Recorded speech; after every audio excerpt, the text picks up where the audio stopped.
The universe is always going to show you the signs, right? You just literally have to pay attention. Whenever I'm outside, I always see JPE on people's license plates. Like even people will DM me and show me that they see JPE on the highway or in traffic. And I don't believe that's a coincidence. So when I was in high school, I used to just practically have these visions, and I used to write in my book, my notebook, like my spiral notebook in class about like where I wanted to go, how I wanted to live my life. I wanted to create a brand and I wanted to have these ideas when I was like 16, 17. And I guess me playing basketball allowed me to have the perspective of working hard, practicing like repetition, the concept of repetition. I constantly just kept working on my craft and trying to improve. And then when I applied to fashion school, because my fashion teacher in high school told me to go to FIT, I didn't really know it was possible. Like I had the feeling, but I didn't know I could get there and I didn't know how I was gonna maintain it. So then there was a point where I literally just applied and got in, and my teacher cried because she was like, yo, I told you you could do this.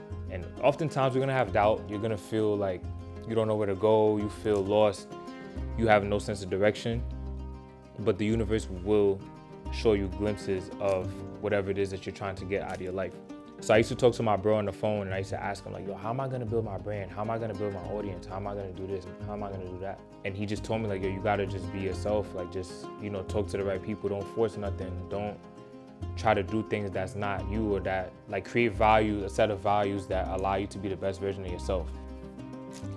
And I got to school, I linked up with my bro, Alan. It was like the first day of school, freshman orientation, right? And we in the breezeway and he's standing across from me. Now I'm looking at him, I'm like, yo, why this guy looking at me like that, bro? Like, what's the issue? But you know how it is, like you acknowledge somebody who gives off like the same vibe as you, or maybe I come from the same place. So I just pulled up on him. I was like, what's up, bro? Like, what's your name? He's like, oh, my name is Alan. His name is Alan Michael Duval. And he told me he was from Long Island. And I told him, yo, bro, I live in Long Island too. So he was like, I'm a photographer. What do you do? I'm like, I'm a production management major. And most people don't know, I never studied fashion design. I just learned how to sew on my own and just learned from my friends and just exploring and challenging myself and seeing the signs. Fast forwarding, we just linked up. We started just going to the cafeteria in FIT, just plotting about where we wanted to go, the type of aesthetic we wanted to have in our lives. And we used to just go up the block, do photo shoots. We used to go to Soho, do photo shoots. And then we kind of just started embodying this successful, creative identity, to the point where one day we was working in the cafeteria, right? And this kid named Walter pulled up on us. His name was Walter Pearce. He pulled up on us and he said, yo, what's up, fam? We was like, what's up, bro? He's like, yo, what's your name? Like, oh, I'm Justin. He's like, I'm Alan. He's like, yo, y'all got the walk and y'all got the look. And me and him looked at each other. We was like, wait, what are you talking about, bro? Like, what do you mean the walk and the look? He was like, yo, y'all have a model? And I was like, I mean, I model, like, I just take pictures, but I don't really model. And he was like, y'all should come to this casting. Funny enough, that casting was for Hood by Air. And me and Alan just looked at each other and we was like, oh shit. So fast forwarding, my mom had gotten into a car accident the night before I was supposed to go to the casting. And it devastated me because I really thought I lost my mom. Like, nobody really knows this, but I deadass thought that like she wasn't gonna be here no more. But it turned out that she was okay by the grace of God. And I went out to Long Island to see her and spend time with her. And I told her like, I'm not leaving her that weekend. And she told me like, you know what, I want you to go to school tomorrow because I want you to go to that casting and make sure that you get it. And I told her, I don't know if I'm gonna get it. It might not happen. That doubt creeps up on you when you're getting introduced into a new space. Like, it's just the unknown. You don't know what could happen. We like to know how things are gonna play out all the time, but that's not how life works. So she told me like she's fine and she wants me to go because she has a feeling that I'm gonna get it. So I went back to school. Next morning, it was like 7 a.m. I was in Dumbo, I believe. Pulled up to the casting with Alan. Yo, no lie, like within the first 10 minutes, me and Alan is getting featured by the New York Times. And I was nervous because I thought it was gonna be like a video interview, but they was just like quoting our statements and just asking us how we felt, if we felt nervous, if we've ever done this before. And when I say follow the signs, I mean like we literally were in a place where we were in high school. We didn't know where we wanted to go. We didn't know how life was gonna play out. But we had this concept or this motivation to step into something that was going to enhance our identities or to allow us to feel the most powerful that we can feel, you feel me? So we were just talking to them, and then I was 18 years old at the time. That was the first time I ever got published in a big publication. I was 18 years old, I didn't even have nothing to show for it. And I asked myself, like, what if this was just luck? Like, what if I just did this because like it just happened and it's never gonna happen again? What if I don't even get it? I didn't hear from them for a while. I did a shoot with Walter Pearce, and then they called me the night before the show. I was praying. I was like, yo, I hope that I like get the show. I hope that I'm out on the show. They called me the night before. I went to the show on Wall Street, and my life changed ever since then. For real. I got there, and it was like in an abandoned bank. It was Hood by Air's Fall Winter 2015 collection. The bank was very cold. It was wintertime in February, so it was like 25 degrees outside. Cold. It was a gloomy day. I got lost on my way there. Just, you know, you just have this fear because you don't know what's gonna happen. You don't know what direction you're going into. It's just like you're just following these signs, right? And you get there and you see all these cool models. I'm around people that I've seen like on Tumblr, from the Tumblr era.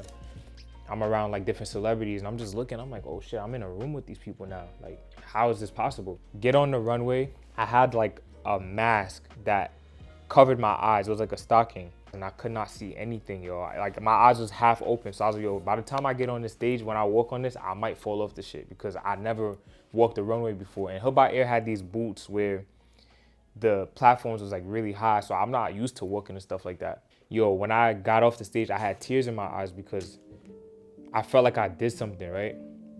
So I got to the point where backstage, I was talking to this lady. Her name was Isabel Wilkinson. I remember her. And she literally told me that I looked really funny with the stocking on. I told her I couldn't even really see. So she was like, can I interview you? I said, yeah. She said, I'm with The Cut / New York Magazine. And I was like, okay. She interviewed me, and I told her like I was interested in getting an internship, just trying to seize opportunities. Funny enough, yo, that article came out, and I was in the same article as Kanye West, Nicki Minaj, J.R. Smith, the Beckham family, and my name is in this publication with those people. And the part that stuck out to me the most was like Kanye had just announced that he was releasing Yeezy season, and that was around the time where I was really admiring the journey that he had took to get there. Moving forward, yo, I realized I was in Vogue by the time I got back to my dorm, and I literally just cried because I was like, yo, I remember I used to look at Vogue magazines in high school, right? You in the classroom, you're looking at Vogue. You're like, okay, I want to be in this type of realm. Why do I want to be in this type of realm? Why do I see myself being here? Because of the concept of freedom. Instead of running away from something, it's running towards something. So the freedom to express, the freedom to connect, the freedom to show love and show gratitude. I was just coming from a place of that.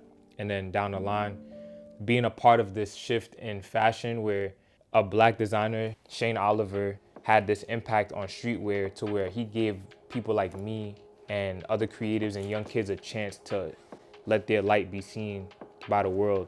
That allowed me to become a fashion designer because I stepped in a room and I saw a Black man and somebody who didn't have that many resources to bring his ideas to life, and he was able to make a big ass shift, yo.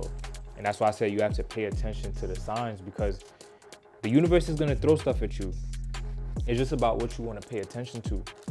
But since then, I always ask myself, how can I continue to keep thriving and being the best version of myself in these spaces? So what I kept doing was I started going to the library in school, and I started just writing in my journal. I started dissecting information and learning, and then I would go out and then converse with people. And instead of speaking all the time, I was listening a lot.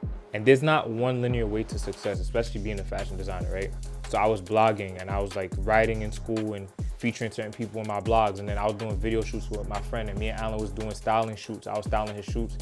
I started doing music when my grandmother passed away, and that healed me. And I wouldn't have been where I'm at today, but it allowed me to tap into a different version of myself. And then as time went on, I started making clothes. I was in the lab with my friends, asking people questions, asking professors questions. And then it got to a point where I'm just doing this thing because I love it. And then people start asking you, hey, can I use your clothes for this photo shoot? Hey, can I just do this? Hey, can I do that? Can we work together? Can we do this? But it's all because of the passion that you have about your craft. It's not about how can I get these people to see what I'm doing. It's literally about what you see and how much you love that. And just the consistency and the repetition of sewing clothes. Pants was one of the first things I've ever learned how to sew. And I just kept going with that. And then now I make really great pants because I spent almost every single day at one point in my life in the summer in the labs from like 6 p.m. to 2 in the morning, every single day. And those are the things that people don't see. It's not always about what's going on the internet. It's about what's happening behind closed doors. You putting in those hours, you sitting with yourself in those moments of darkness, you being still and sitting in your silence, right? Because we have so many reference points on social media, which is cool, but there's a lot of inspiration and a lot of different ways you can get inspired to bring things to life. And I believe that's all within the lines of connecting with other people, connecting with nature, traveling, just doing different things. But me modeling for Hood by Air was definitely a big ass moment in my life. And to anybody who needs a reference point to see like, okay, I have this going on right here, but I don't know how I could get there. Just pay attention to the small areas, pay attention to the small things that come up. Notice the conversations that you're having with other people. Even noticing when the sun shines, you feel me? Like I would notice like, yo, the sun is shining today because I'm feeling this, or it's kind of cloudy today because I may be overlooking this in my life. I pay attention to things like that.